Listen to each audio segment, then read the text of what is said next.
Good morning, lovelies.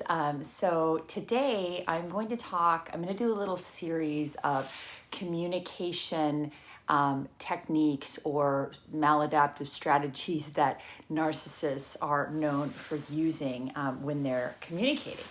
And the video today is going to be on projection and how narcissists use projection, why they use it, how it works. Okay, so projection is essentially when someone is accusing you of something that they are doing, right?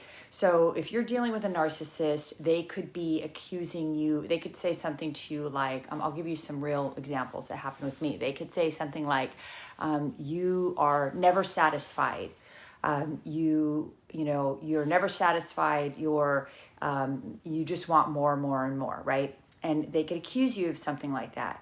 And your natural sort of human inclination would be to get defensive or to defend yourself and be like, wait, that's not true or whatever. But what I'm going to challenge you to do is, instead of doing that, look at what they accused you of. If they accuse you of being insecure or jealous, or if they accuse you, it's another real life example of having difficulty in personal relationships, and when you know that you actually have really healthy, really good personal relationships, stop. When they accuse you of something, stop, and instead of getting defensive, ask yourself, like, is this true for me, right? And when you ask yourself that, and you realize that it's just absolutely not true of you, like you know that you're actually a very easily satisfied person, you're pretty content internally, you have pretty good self-esteem, so you're not somebody who needs more and more and more and more, you're pretty content with a lot of things. Or that they accuse you of having difficult relationships, and then you look and you're like, wait a minute, I actually have really good healthy relationships. That's the person that doesn't have any friends. That's the person that has complicated relationships with their family. That's the person who's very detached from the people around them. If you look at it and say to yourself, or if they accuse you of being jealous and insecure, and you may be jealous and insecure, but it also may be that they're much more jealous and insecure as a person, right? So look at it and go, is it true what they're saying? And if it's mostly untrue, or if it's really not true of you, then that is a sign that the person that you're discussing this with is using projection. And why do narcissists use projection? Well, one thing about narcissists is that they look very cool, calm, and collected on the exterior. They look like they have their stuff together. But internally, they have a very, very uncomfortable internal life, right? And when they have these very uncomfortable feelings that threaten their ego, they tend to use projection to basically sort of spew those uncomfortable feelings. They put them on someone else because they can't take ownership and they can't tolerate the feelings of discomfort that they're having, like, internally. They're very bad at regulating their own emotions and their own internal life. So they tend to, project onto the world. They'll barf it onto you, right? So because they need to sort of get rid of those feelings, so they put them on you. So that's one reason why narcissists use projection is they're not able to self-regulate. They are not able to manage their internal feelings of discomfort. So they always need somebody, some sort of scapegoat to blame for their internal existence, their bad feelings. Now, that's another reason why narcissists are never alone. They never have breaks in relationships. They don't take a year, 2, 3 years off where they are by themselves, because that would be being left with themselves with all of these all these uncomfortable feelings that they're unable to manage and unable to regulate. They need somebody to project their stuff onto. They need somebody to blame for their life or for their unhappiness or for their internal feelings of discomfort. They always need someone. These are just not people, that typically are not in relationship. And they always have, usually it's a girlfriend or a boyfriend or a spouse. They always need somebody to be their scapegoat.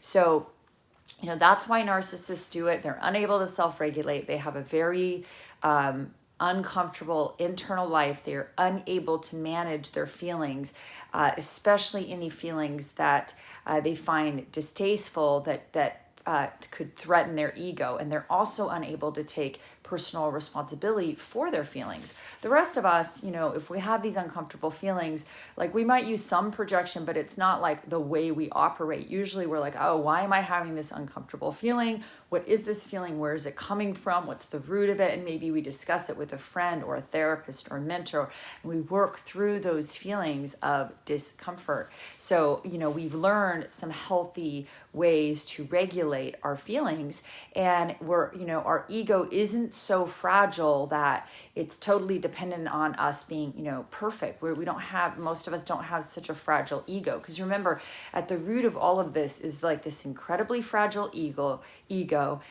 oversensitivity, the inability to manage feelings, the inability to self-regulate, and ultimately like a deeply insecure, existence that the narcissist has. Like that's all what's going on internally with them.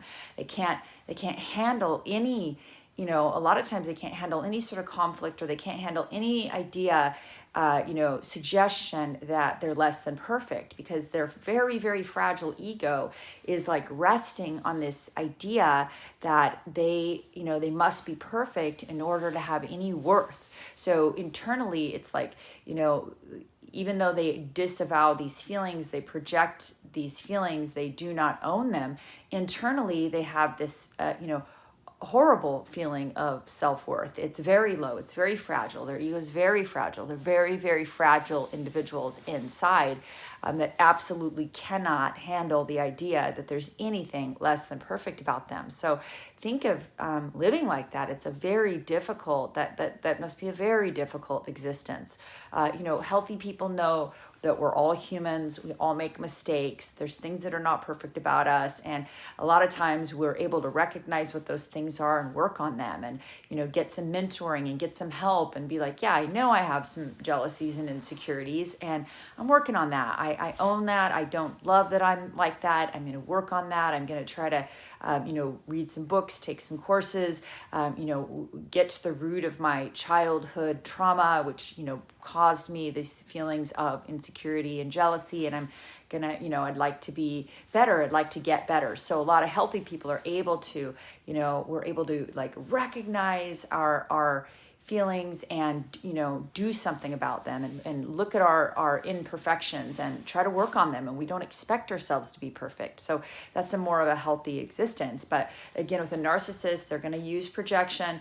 They cannot manage or self-regulate their their yucky feelings. Whatever they're, quite often, whatever they're accusing you of, that is what they are doing. So that instead of taking any of that personally, instead of getting into a debate with them, instead of being defensive, if whatever they're accusing you of, pause, take a moment, figure out if it's actually true for you, right? If it really is your Achilles heel, which unlikely to be, if it's really like not what you're doing, and say, God, that's not at all what I'm doing. That's not me. If you're able to do that, then what that is going to provide for you is some very interesting insight into how the narcissist feels inside. So they usually don't tell you what their feelings are internally. You have no idea, but whatever they're projecting on you, that is what they're feeling. That is what they're going through. Maybe there's somebody who can never be satisfied. There's somebody who needs more and more and more. There's somebody who needs, 5 different women or 5 different men instead of just their spouse or partner, because they need that validation. So these are the people that are, you can't satisfy them, right? So whatever they're accusing you of, that's what they're doing, and that will give you some insight into their internal life. And who wants too much insight into their internal life? Because realistically, most of the time with the really pathologically disordered people like this, especially the full-blown MPDs, best thing you can do is quietly walk away and have no contact and have nothing to do with them. That's the safest bet. So hope you're having a really good day. I'm going to do some more videos on deflection, word salad communication, and some of the other maladaptive tactics that they use when they're communicating. Thanks so much, and hope you have a good morning. Bye.